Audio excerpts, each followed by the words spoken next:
অনেক মহিলারা বলে সকালে ঘর ঝাড়ু দেওয়া ছাড়া ও রাত্রে ঘর থেকে কাউকে কিছু দেওয়া যাবে না। ও সকালে ঘর ঝাড়ু দেওয়া ছাড়া কাউকে দেওয়া যাবে না, রাতে ঘর থেকে কিছু দেওয়া যাবে না। কিছু হাদিস আছে, হাদিসটা হলো হাদিসুন নেসা। হাদিসুন নেসা বুঝেন? এগুলো আমাদের মা চাষিদের মধ্যে প্রচলিত আছে, কোরআন হাদিসে এগুলোর কোনো অস্তিত্ব। এটা হলো এরকম একটা হাদিস যে ঘর ঝাড়ু দেওয়া ছাড়া কাউকে কিছু দেওয়া যাবে না। এগুলোর পিছনে বিভিন্ন ভিন্ন ধর্মী মানুষদের বিশ্বাস আছে, কাজ করে। এরকম আরো অনেক কিছু আছে, কিছু জাল হাদিস আমি চিন্তা করছি এগুলো নিয়ে। এগুলো কেন বানাইছে, কারা বানাইছে? সৎ উদ্দেশ্যে কিছু জাল হাদিস বানাইছে। সৎ উদ্দেশ্যে জাল হাদিস বানাইলেও সেটা অসৎ কাজ, হারাম কাজ। যেমন রাতে নখ কাটলে কি হয়? রাতে নখ কাটলে ওই যে নখকুনি হয়, বাচ্চা বলছে, দেখছেন?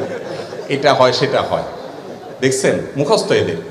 আচ্ছা, রাতে নখ কাটলে কোরআন হাদিসে কোথাও নিষেধ নাই, আপনি রাতে কাটেন, দিনে কাটেন। এটা আমার মনে হয় কোনো সময় মুরব্বীরা চিন্তা করছে, পোলাপান রাতে নখ কাটতে গেলে অন্ধকারের মধ্যে, তখন হারিকানে মেমবাতিতে আপনার চেরাগের আলোতে, কি আর আলো থাকে, কাটতে গেলে হাত টাত কাটতে পারে। এই জন্য হয়তো পোলাপানের একটা হাদিস বানাই দিছে আর যে রাতে নখ কাটলে এটা হয়, যাতে দিনে কাটে।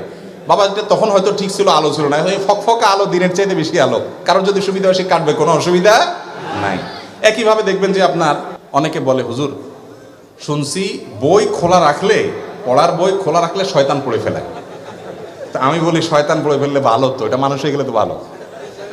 যদিও শয়তান পড়ে শয়তানই করবে। যাই হোক, এটা একটা ভিত্তিহীন কথা, ফালতু কথা, মিথ্যা কথা, এর কোনো ভিত্তি নেই।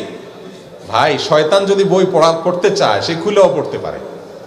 আর শয়তান, সে তার জন্ম হয়েছে কত আগে, তার সব মুখস্থ। আপনার বই পড়ার দরকার নাই তো, সে তো পরীক্ষা দিবে না।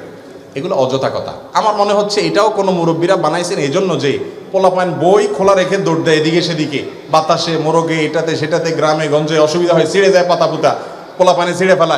এই জন্য যাতে বন্ধ করে থুয়ে যায়, দায়িত্বশীল ভাবে গোছায় থুয়ে যায়, এই জন্য একটা হাদিস মিথ্যা বানাই দিছে আর কি, যেটা হলে শয়তান পড়ে। বুঝেন নাই?